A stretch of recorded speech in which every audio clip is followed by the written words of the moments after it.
worker, notorious and famous, skilled creator. Hey! Hey! Hey! Hey! Hey! Hey! Hey! Hey!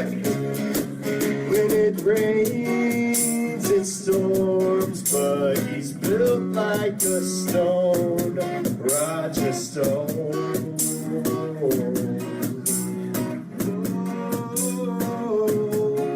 When it rains, it storms, but he's built like a stone. Those are, of course, the musical stylings of the Orlando Rockers with one of their many hits entitled The Roger Stone Song. Its subject, its namesake, and a man who has been making quite a few headlines locally, nationally, and internationally is an old friend of mine, legendary political consultant, longtime Donald Trump advisor, and the author of the new book, Making of the President 2016. And he joins me in studio bright and early this Sunday morning. I guess, though, now it's technically dark and early. Roger Stone, good morning. Thanks for coming in so early.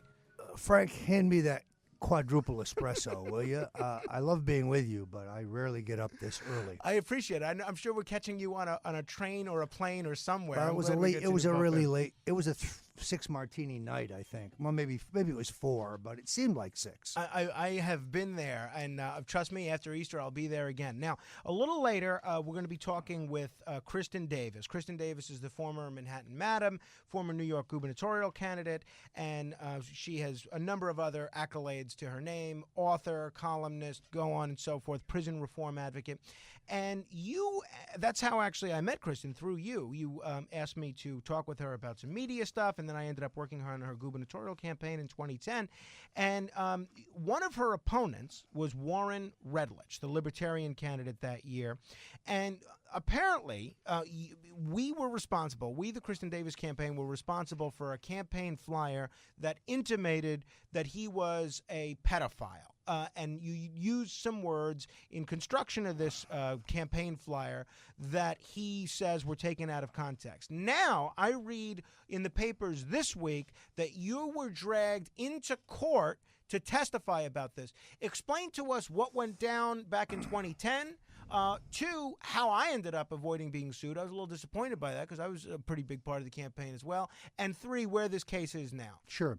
Well, first of all, Frank, it's important to understand that this case is 7 years old, and I have sat through 4.5 and maybe 5 hours of depositions. The allegation is that myself, Carl Palladino, who was the Trump campaign chairman and our candidate for governor, Michael Caputo, a longtime associate of mine, and originally Kristen Davis, who was an independent candidate for governor, were involved in the preparation and mailing of a flyer that took Redlich's actual verbatim words from the internet, where he waxed eloquent about the joys of sex with underage girls, and made a flyer out of it. And I saw the flyer for the first time when members of the press who Redlich had sent it to showed it to me and asked me to comment. Through all those depositions, there is not a scintilla of evidence that I or any of the other plaintiffs or Kristen Davis, who was ultimately dropped from the action, had anything to do with this mailing. In court, Redlich produced a copy of the mailing, an original, but it had the mail permit number had been blacked out. The alleged addressee to whom it had been received, who had allegedly received it, had been blacked out. But more interesting to the court, it had no markings on it to indicate that it had actually been mailed. So I know nothing about this mail piece. There is no evidence that I do. It's kind of like the Russian collusion. Well, I'm going to ask you and about we'll get to that. But just on the mail piece. But it's accusation without any evidence. So you had nothing to do with nothing the whatsoever, and I've already said that under oath. The point of this is, I rather suspect that Mr. Redlich prepared this mailing, sent it out to a number of reporters as some kind of twisted, dirty trick. Well, look at the publicity to get publicity and sympathy in the closing days of that race. As you know, He fell about a half a point short of getting 50,000 votes.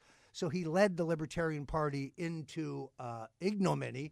And Kristen Davis, had she been their nominee, I think would have gotten them their ballot status, and they'd be a party today. So they're paying a high price for nominating Warren Redlich, who, as you know, has run as a Republican, a Green Party candidate, and a Libertarian. Not quite sure what he believes in. This is a fraud upon the court. Let me explain why. We moved to dismiss this case. When I say we, Carl Palladino's attorney, Mike Caputo's attorney, my attorney, we moved to dismiss. Redlich said under oath that he showed up at one of my book signings in Boca Raton, Florida, and in a private conversation between only the two of us, I admitted to everything. And a New York judge allowed this case to go forward without any evidence on that basis, which is shocking. Perhaps that's why, despite the fact that I'm a Florida resident and he's a Florida resident, he brought this case in Manhattan, where he is certain to have a judge who is a Democrat and a jury that is 100% solid for Hillary Clinton. Now, let me ask you about the other controversy that you've been at times the source of or embroiled in.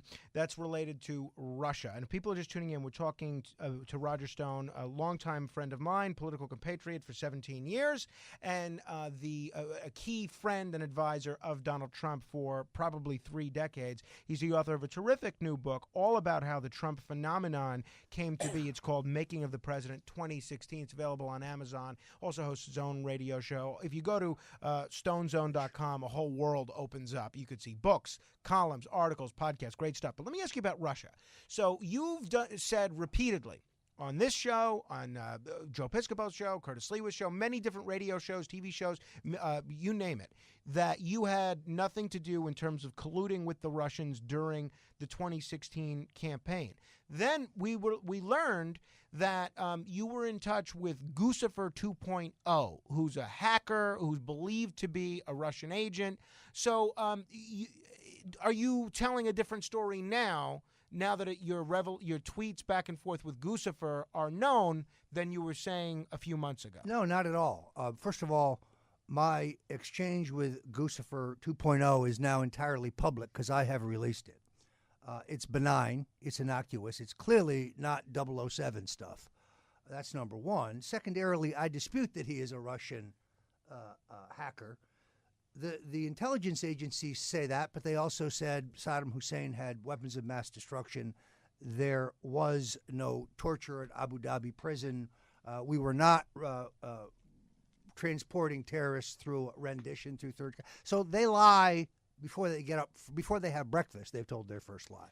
Why we would believe them, I don't know. By the way, they said Lee Harvey Oswald acted alone and he shot Kennedy. They also lied about Vietnam, Iran-Contra, now that I think about it. So they have a long legacy we could of lying. put a lot of time on putting the intelligence communities on trial. But not only that, Frank, but more importantly, my brief and now totally public exchange with the hacker known as Guccifer 2.0 takes place 6 weeks after the hacking and publication of the DNC documents. Therefore, the allegation that I colluded with him over the hacking and release of those specific documents would have required me to have a time machine. And as far as I know, Comrade Putin has not yet perfected his time machine. Last question about Russia. Your former partner, Paul Manafort, was the former campaign chairman for Donald Trump. It seems like every day I read a different headline on the front page of the New York Times or the Washington Post. Very jealous. Of a different way that he colluded with somebody in Russia I had or to go out and somebody do in this Ukraine. whole Netflix thing so I could be bigger than Well, Manafort, I'm going for to God's finish on sake. that note. But tell me any reaction to what we've learned or haven't learned about Paul Manafort and his contacts with pro-Russian parties in Ukraine or Russian folks within Russia? Well, these, I think, are two separate questions. That he supported Yanukovych, I always mispronounce this guy's Yanukovych, name. I think. Yanukovych, the former president, who... Don't act like you don't know, Mr. Russian agent. You know the Russians better than me. Who was at one time a dictator of Ukraine, who then formed a Democratic Party and competed in a number of elections to win seats in the parliament, the Rada, and ultimately become president. There is nothing untoward or illegal about Manafort's service for, how do you say his name? I think Yanukovych. That Manafort worked for some Russian tycoon who is a close associate of Putin, a guy named Oleg Deripaska. This is news to me, but at the same time, it appears that Manafort's contract with Deripaska ended in 2009. So how that constitutes collusion in a campaign for president in 2016 is hard to understand. I've known Manafort longer than I've known Donald Trump, so probably 40 years, 45 years. And I choose to believe him. He says this isn't true. I haven't seen any evidence to the contrary. He was far more active in that part of the world, business-wise, than I was, but there is still no evidence or proof that he was actively conspiring with the Russian state to tilt this election to Donald Trump. That is a fiction. And the beauty of it, I must say, the genius of it is when John Podesta, the Clinton campaign manager, leveled this charge, it was to distract from the fact that he and his brother and Hillary are up Putin's keister, that they have made hundreds of millions from their association with Putin in a scam banking deal. Tony Podesta's on the tit of the Russian gas utility. I mean, these are the guys in bed with Putin. That's the beauty of their strategy. It distracts from their association with him, yet it accuses Trump of non-existent Russian ties. All right, I know it's early. I know you have probably a train or a plane to catch, and we got to get to bed. Kristen Davis in a little Actually. bit. But I want to ask you, you've always been, one of the great cons that I think you've always managed to pull off is convincing people you're a dirty trickster. I don't think you're a dirty trickster at all. I've actually always found you to be a remarkably honest broker and a pretty straight shooter. You, even when there are people that get elected who you've supported, you have never had any qualms about criticizing them, in spite of the fact that you organized the Brooks Brothers riot in 2000, which got George W. Bush elected. You came out strongly, not only against his position on gay marriage, against his positions on domestic spying, against the war in Iraq. President Trump, nobody questions that you were one of his biggest cheerleaders ever. You've already been critical, saying that you hope that Jeff Sessions doesn't become a hardliner on marijuana. A lot of folks feel like now that he's elected, now that he's in office, he's become too close to the establishment, Reince, Priebus, Paul Ryan, Mike Pence wing of the Republican Party, and a little alienated from the kind of the pitchfork populists that got him elected. Tell me, we're almost at 100 days. What do you think in terms of the president's job performance? What has he done well? What has he done poorly? What could he do better? Well, first of all, let me address the dirty trickster thing because I think it's important. I think we both understand that to a certain extent this is an image that I have cultivated because it sells books, it gets me clients, and I guess I would ask you, Frank, which is the real Stephen Colbert? The one who was on the Stephen Colbert Show or the one who now is the anchor of The Tonight Show? Which one's the real Colbert? It's a great question. I'm still trying to figure out the real Frank Morano. So in this case, you take the good with the bad. It's why Podesta laying the Russian thing on me sounds plausible. I'm an easy target. You know, I'm low-hanging fruit in this case, but it's false. That said, I've always practiced politics within the rules and bounds that it was practiced at the time by my contemporaries. So the dirty tricks thing is a fig Newton of the imagination of many Democrats. So how's Trump doing, very quickly? I think he's doing fine. I'm prepared to give him a honeymoon, which no one else, certainly the Democrats, were not. The key thing is that he remained true on the big issues. It's not that he tries to pass the travel ban and fails. The important thing is that he keeps trying. You know, in the first 2 years of Franklin Roosevelt's presidency, the courts and the Congress thwarted him on everything. He went on to serve 4 terms, probably one of our greatest presidents. Don't sell Donald Trump short based on a couple months. We're not there yet. We need to have some shakedown. I think he has to understand who will march with him and who will not. He's going to find out that his country club Republican friends, the new ones who didn't support his nomination, and many of them not his elections, they will head for the tall grass as soon as the fast bullets fly. All right, last question. This is a question I've been itching to ask you, even in private, and I haven't been able to get a hold of you because your schedule has been so busy being dragged into court and before the Senate Intelligence Committee and so forth. Have you seen the Netflix trailer for the film Get Me, Roger Stone? Have you seen it? I have. All right, let me play it briefly for our audience, and it loses something not seeing a visual component, but I'm going to play a portion of it briefly, and then I want to invite you to comment, and I want you to tell me what you think about it. loves the game, he has fun with it, and he's very good at it. I'm an agent provocateur. Political strategist. Controversial as you can get. An incredible capacity for treachery. Win-at-all-cost mentality. When people think of Washington corruption, they think of Roger Stone.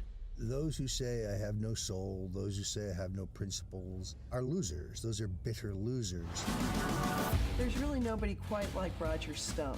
The Nixon tattoo is really all you need to know about Roger. We really pioneered negative campaign advertising.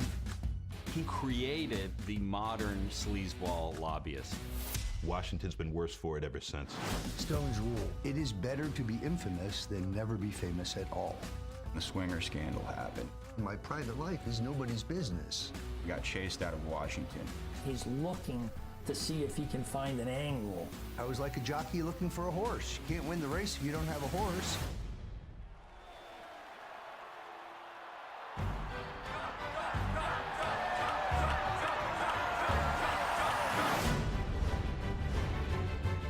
Roger saw something that nobody else saw back in the early 80s. I suggested that Trump should explore a bid for the presidency. He created Donald Trump as a political figure. Say a lie, loser. What have I lied about? Have you spoken with the WikiLeaks founder? You're a rape tonight. Roger, you can't just say that. You have to be outrageous to get noticed. America may be collapsing, but Roger Stone is determined to enjoy it.